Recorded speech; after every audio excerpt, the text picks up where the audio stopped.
Create a new project on your Houzz application. Hello everyone, welcome. In this video I'm gonna show you today how to do this in a correct way, so just watch this video till the end.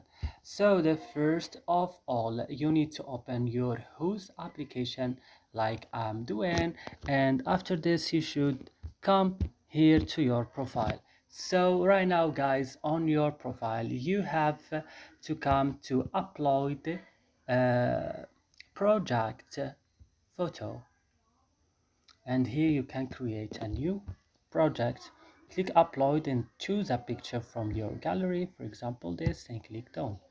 After this I will click just next, and then I will click the country, the project title, I don't know the project, I will just choose a random picture. For example, I would choose here Albania, your address, I don't know. Click next and click next again, and click here your style, your cost.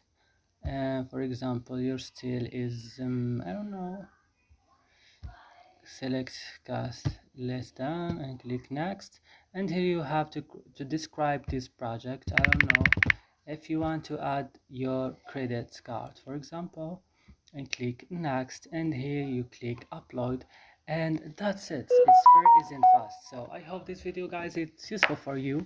Don't forget to like, subscribe in our channel. See you in another video.